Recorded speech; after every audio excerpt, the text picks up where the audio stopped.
benvenuti a Noi Chiesa, la nostra trasmissione dedicata alla vita della diocesi che anche questa settimana dedica ampio spazio alle feste patronali che punteggiano l'estate delle nostre comunità. Iniziamo da Santa Margherita Ligure, dove la parrocchia di San Giacomo di Corte ha celebrato la festa della Madonna della Lettera, una devozione antichissima che affonda le radici nell'ancor più antica devozione a Maria venerata sotto questo titolo nella città di Messina.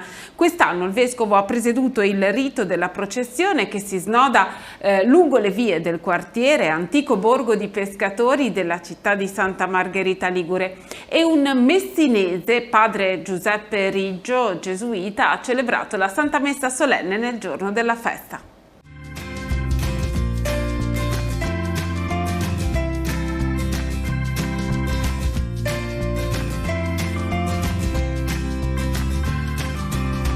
Nella lettera agli abitanti di Messina, quella che secondo la tradizione la Vergine Maria scrisse, consegnandola ad una delegazione di messinesi partiti per andare a trovarla dopo la predicazione di San Paolo, la Madonna promette protezione, cioè cura. È la cura la cifra della presenza di Maria nel mondo, quella cura della propria umanità che si esprime nel sì incondizionato al disegno di Dio. Lo ha sottolineato il vescovo Giampio al termine della processione che ha coronato i riti nel quartiere e nella parrocchia di San Giacomo di Corte a Santa Margherita Ligure in onore della Madonna della Lettera, venerata in questo angolo di terra ligure un tempo culla di generazioni di pescatori, perché furono proprio i pescatori nel 1783 a recuperare in mare la statua della Vergine arrivata da Messina a seguito del violento terremoto di quell'anno. Il suo sì non è improvvisato, ma è segno della cura che ha avuto del proprio cuore, della propria anima, cura di sé che poi è diventata cura del frutto del suo grembo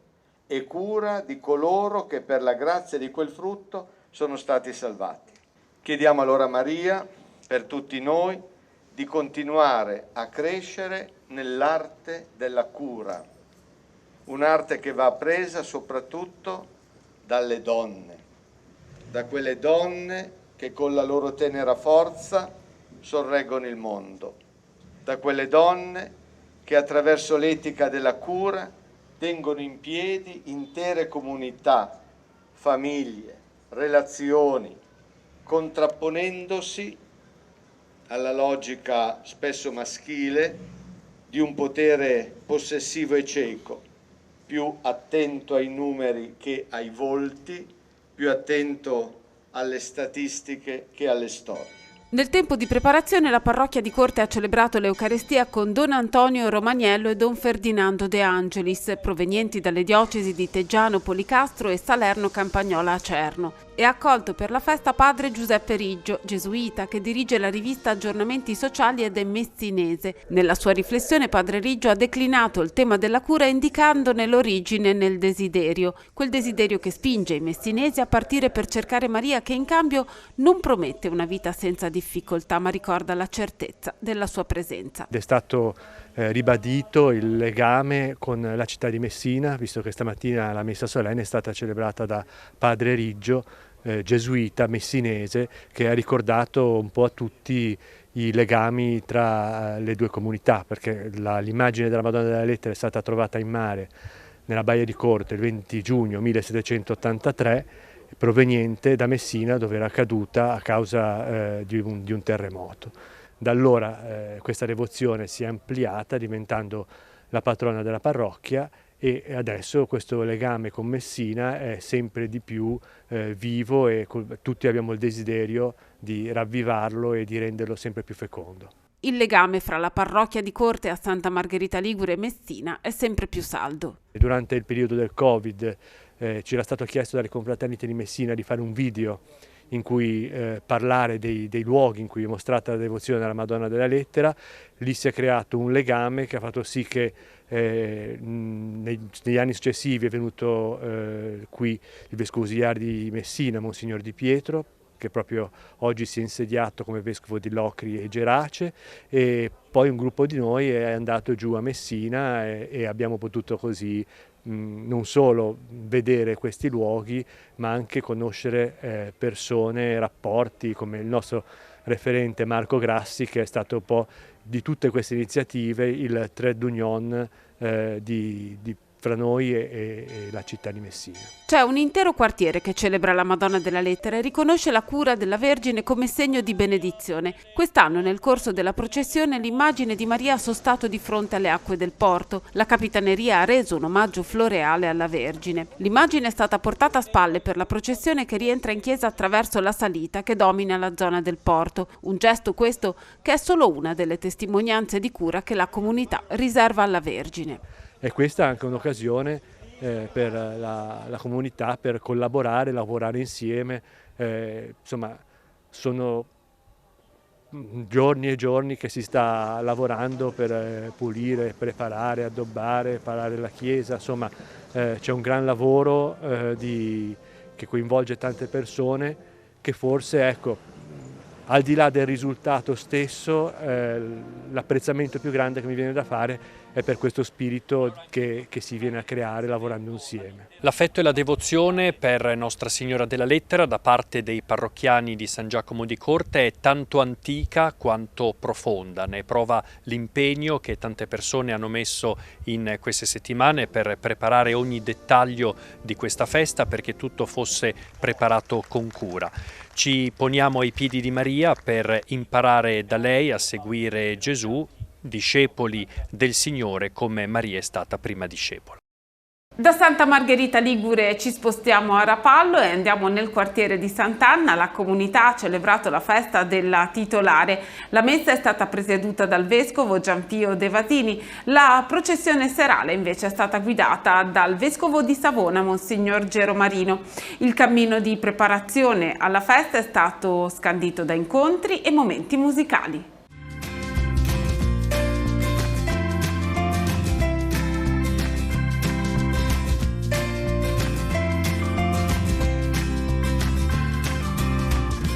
C'è un tesoro in ogni dove. Il tema dell'anno catechistico ha fatto da filo conduttore anche per le celebrazioni patronali nella comunità di Sant'Anna Rapallo, un cammino scandito da incontri, approfondimenti, preghiera, iniziato con la testimonianza di Don David Maria Riboldi, cappellano del carcere di Busto Arsizio, struttura penitenziaria che vive il problema del sovraffollamento come molte altre e dalla quale è nata l'esperienza di una cooperativa per il reinserimento dei detenuti. Don David Maria Riboldi ha fondato la cooperativa La Valle di Ezechiele, dove gli ex detenuti, proprio come nella pagina biblica i corpi senza futuro ritornano in vita e sono di nuovo abitati dallo spirito. Ecco, in questa cooperativa La Valle di Ezechiele, che reinserisce nella società ex detenuti, la recidiva è dello 0, quindi funziona, e Don David è venuto a raccontarci questa esperienza davvero significativa, toccante. La ricerca del tesoro ha scandito anche la riflessione del vescovo Gianpio De Vasini nel giorno della festa. Prendendo spunto dal Vangelo domenicale, ha fatto riferimento al tesoro rappresentato dal regno di Dio, per il quale ciascuno deve essere disposto a rinunciare a quelle divinità che ci rendono schiavi. Vendono tutto quello che hanno, quindi dismettono queste divinità, e cioè dire dismettono tutte le cose che ci costringono ad essere preoccupati e in ansia.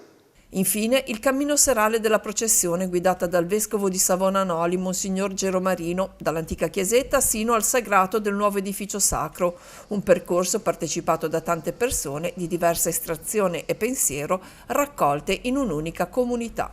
Davvero molto bello vedere che siamo capaci, nella differenza, di stare insieme di fronte a ciò che è più grande di noi, la speranza di Gesù Cristo e il suo Vangelo, e credo che di questi tempi abbiamo vissuto qualcosa di molto bello e di molto importante. Siamo stati capaci di camminare insieme. Questa credo che sia una esperienza di chiesa vera e non la solita chiacchiera religiosa. sono molte le comunità della diocesi che in questo periodo hanno celebrato la festa di Nostra Signora del Carmine. Andiamo nella parrocchia di Nozzarego, sulle alture di Santa Margherita Ligure, ad accompagnare la celebrazione dell'Eucarestia il Vescovo di Chiavari, che ha rinnovato l'invito ad affidarsi a Maria. Ancora una volta la funzione è stata celebrata sul piazzale della chiesa, che risulta inagibile a causa dei danni causati dal terremoto del 2022, ma si avvicina al tempo dell'inizio dei lavori.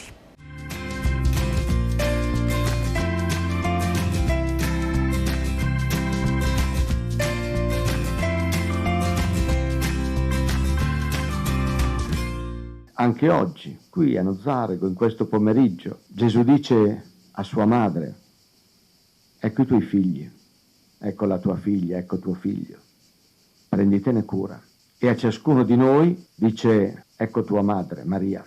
Sotto la croce Gesù affida Maria a Giovanni, ma in quel momento il discepolo prediletto non rappresenta solo se stesso, rappresenta la comunità dei discepoli di Gesù, ciascuno di noi. A sottolinearlo il vescovo di Chiavari, Monsignore De Vasini, che nella solennità di Nostra Signora del Carmine ha presieduto la Santa Messa nell'omonimo santuario di Santa Margherita Ligure.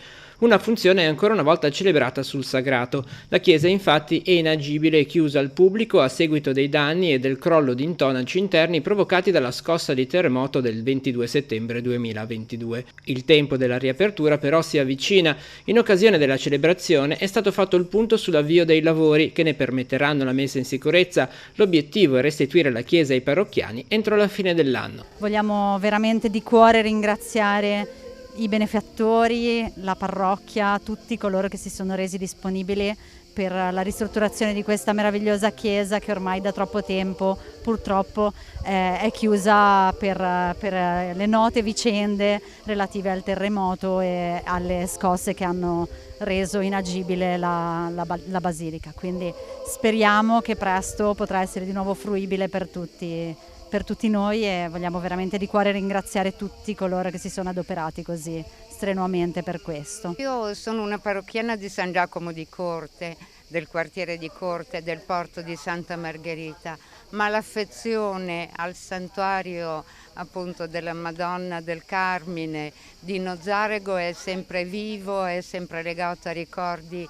felici, di momenti di festa, di gioia e di appartenenza passati in questo luogo bellissimo, da cui si ha una vista del mare veramente meravigliosa e si è indotti a pensare non solo al mare ma anche al cielo e a tutto quello che contiene. Siamo a Nozzarego ad affrontare in tempi differiti quella che è stata un'emergenza strutturale legata all'evento sismico del 26 settembre 2022, che ha determinato uno stato fessurativo nella volta della chiesa, con caduta di materia che poteva apparire ad un primo esame di poca entità, ma in relazione alle caratteristiche strutturali di questo edificio, che ha un'enorme volta in canniccio decorata che si sviluppa ad altezza elevata,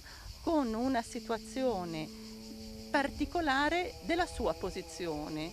Il sisma si era sviluppato a Bargagli, quindi stiamo parlando di una certa distanza dal punto di vista geologico, ma ha riguardato la faglia su cui è la collina di Nozzarego, con un movimento che evidentemente non ha solo riguardato la volta, ma anche la struttura complessiva della chiesa. Che nel tempo è stato oggetto di diversi interventi di consolidamento che hanno riguardato, con contributo della soprintendenza, sia il campanile sia le strutture della volta dell'aula della chiesa. Grazie all'impegno di Don Giosso e di tutta la comunità si è passati ad una raccolta di fondi a contributo della Fondazione San Paolo in opere urgenti.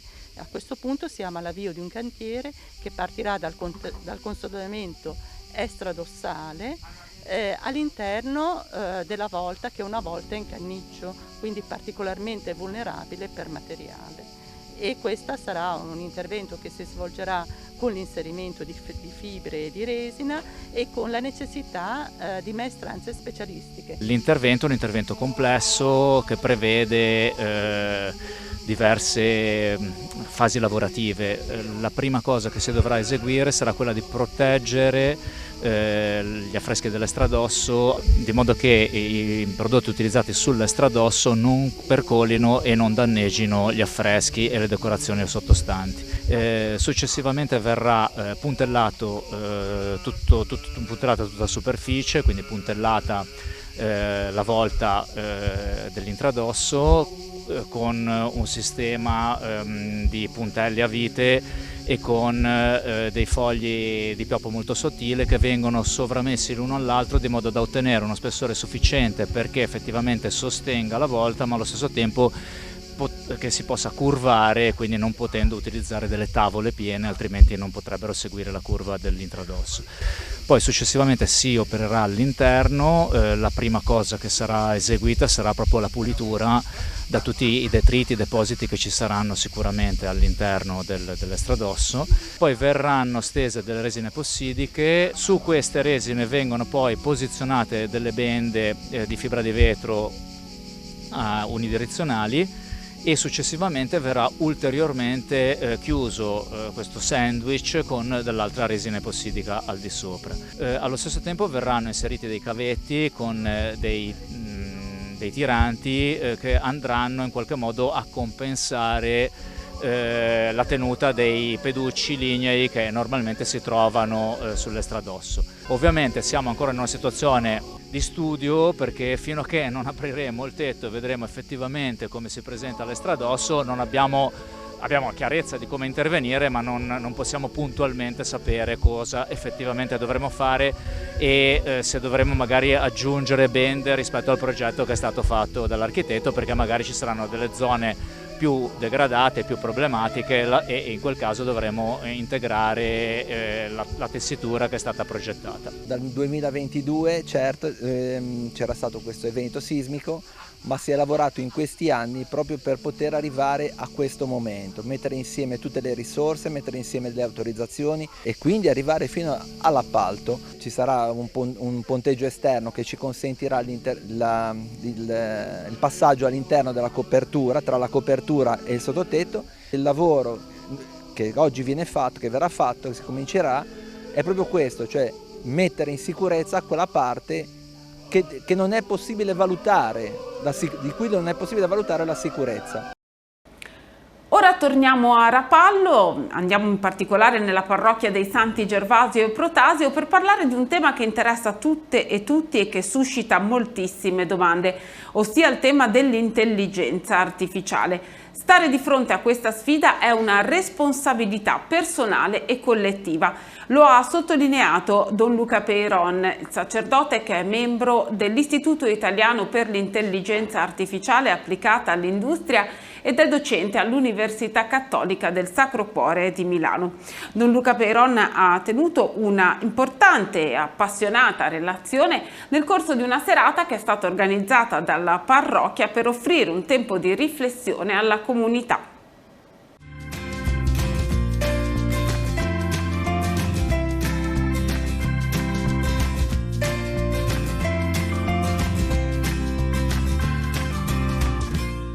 L'intelligenza artificiale è uno strumento? L'intelligenza artificiale non è uno strumento, l'intelligenza artificiale è un ambiente in cui ci muoviamo, respiriamo, viviamo e forse sarebbe il caso che incominciassimo a volerci un po' più bene. Ma perché il Papa l'ha scelta per questa sua enciclica? Il Papa non ha scelto l'intelligenza artificiale, il Papa ha scelto il nome pontificale, la sua prima enciclica, per dirci quanto l'essere umano di ogni tempo e anche in questo tempo debba essere il nostro fine. In questo momento l'intelligenza artificiale è l'ambiente in cui viviamo, quindi custodire l'umano al tempo dell'intelligenza artificiale non può che essere uno dei fini e l'obiettivo anche di un pontificato della Chiesa. I ragazzi non stanno bene, lo sappiamo, molti di loro, oltre il 40%, parla di relazioni, di affettività con l'intelligenza artificiale. Come risponde l'intelligenza artificiale a queste sollecitazioni? L'intelligenza artificiale non sa quello che dice, però in qualche modo è costruita per darti ragione, in qualche modo è costruita per mantenerti sull'oggetto e quindi ti viene dietro, e quindi se un amico dopo un po' che gli racconti certe cose ti dice adesso basta, andiamo a giocare, andiamo a fare altre cose, l'intelligenza artificiale continua a farti cavitare nella tua depressione, e quindi soprattutto per chi è più fragile non può essere un aiuto, perché semplicemente non è capace di empatia, ma soltanto di manipolazione. E mentre noi la usiamo, l'intelligenza artificiale generativa, cosa sta succedendo in quel momento lì? Mentre noi usiamo l'intelligenza artificiale generativa abbiamo dei risultati, ma contemporaneamente addestriamo la macchina, conferiamo dati alla macchina e rischiamo di diventare dipendenti dalla macchina. Questo non significa non usare l'intelligenza artificiale generativa, ma rendersi conto che noi la stiamo usando, ma lei ci sta anche usando. In cosa l'umano è irriducibile? Nella capacità di amare, nella capacità di essere amato, nella capacità di senso, nella coscienza di sé, nella consapevolezza di essere qui e ora. Tutte questioni che la macchina è in grado di simulare ma non è in grado di vivere, perché la macchina non esiste, la macchina funziona. Le grandi concentrazioni industriali ci superano e ci sembra di non poter intervenire in questo meccanismo. Che responsabilità abbiamo? Io credo che abbiamo due tipi di responsabilità. Una prima responsabilità è di tipo personale, cioè educarci ed educare chi è più piccolo di noi, che in qualche modo ci è stato affidato, a utilizzare in modo proprio l'intelligenza artificiale. Una responsabilità collettiva per chiedere insieme che il bene comune, la custodia dell'umano, sia implementato all'interno di questi sistemi, che in un modo o nell'altro possono essere educati. Quindi oltre a essere efficienti, efficaci e veloci come ogni macchina, possono essere, anzi devono essere, avere come primo obiettivo la custodia della pienezza dell'umano. E ultimissima cosa, per la Chiesa che sfida è questa? Per la Chiesa è la sfida tra le sfide, nel senso che la Chiesa da sempre è accanto all'umano, perché la Chiesa crede in un Dio che è autenticamente divino, autenticamente umano. La sfida oggi credo che sia su due fronti: da una parte ad intra, rendersi conto che il mondo a cui noi dobbiamo annunciare un Vangelo è un mondo permeato da questo tipo di tecnologie e le culture che esse veicolano; dall'altra parte la Chiesa deve mettersi in dialogo col mondo per portare al mondo quanto il Cristo ci ha rivelato della profondità dell'umano, mostrando, e questo credo che sia un compito di tutti i cristiani, mostrando la pertinenza del Vangelo con la vita. E questa pertinenza, mai come oggi, io credo che sia attesa dal mondo al di là delle nostre sacrestie. E le parrocchie di Rapallo hanno desiderio di festeggiare la festa del perdono di Assisi, offrendo alla città un tempo per accostarsi al sacramento della riconciliazione. Nel cuore dell'estate, la notte di sabato 1° agosto, la chiesa di San Francesco sarà aperta per celebrare questa festa.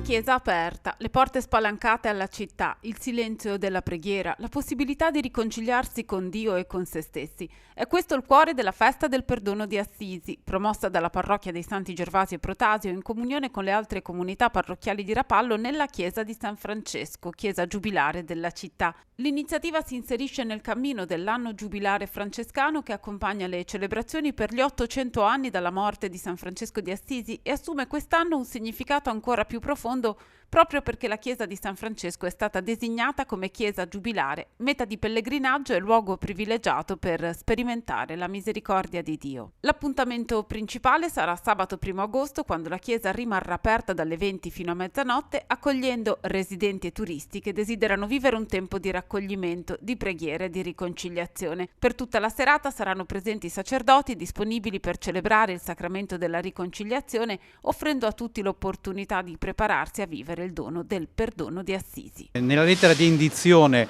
dell'anno giubilare vengono proprio indicati i luoghi francescani, le chiese intitolate al santo, come luoghi di grazia. E allora noi a Rapallo abbiamo una chiesa dedicata a San Francesco e quindi volevamo cogliere questa occasione proprio per vivere e ricevere questo momento prezioso, no, di questo anno. Abbiamo pensato anche insieme agli altri sacerdoti della città che del 1° al 2 agosto, che sono la data della perdonanza, del perdono di Assisi, di aprire la chiesa alla sera, il 1° di agosto è sabato, quindi il sabato sera dalle ore 20 a mezzanotte per offrire a chi lo vorrà un'occasione di preghiera, di adorazione eucaristica e di confessioni, proprio per vivere, come dire, la grazia di questo anno giubilare, 800 anni dalla morte del santo. Ecco. Accanto alla dimensione spirituale, le parrocchie di Rapallo desiderano dare anche un volto concreto alla carità.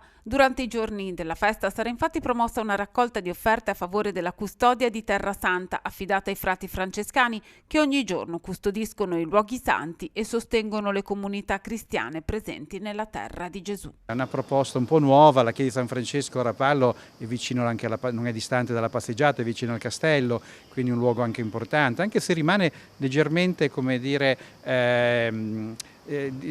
staccata, quindi anche una forma, secondo me, va un po' cercata, quindi, però secondo me è proprio alla portata, ecco, delle persone, quindi sarà accesa, illuminata, insomma cercheremo anche di attirare un po' l'attenzione, ma per offrire un momento di preghiera, ecco, di silenzio. Magari cercheremo, abbiamo pensato di mettere anche come sottofondo magari qualche canto, qualche lettura francescana, proprio che chi arriva, anche magari se fosse soltanto per curiosità, però possa essere, come dire, ricevere qualcosa, essere interpellato proprio dalla figura di San Francesco e ovviamente dal Signore. Ecco. È una chiesa a cui i rapallesi sono legati.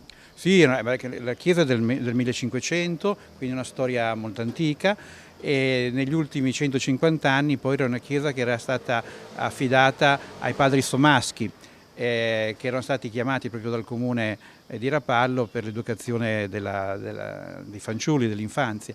E quindi tante persone sono cresciute nelle scuole dei Somaschi, e quando l'anno scorso poi hanno lasciato Rapallo per i loro motivi, ecco, tanti erano veramente dispiaciuti, quindi adesso cerchiamo di tenerla viva e di portare avanti un po' anche questo ricordo e questa tradizione. Terminiamo così il nostro appuntamento settimanale con Noi Chiesa, il nostro viaggio alla scoperta della vita della diocesi di Chiavari. Grazie per averci seguito, ci rivediamo la prossima settimana.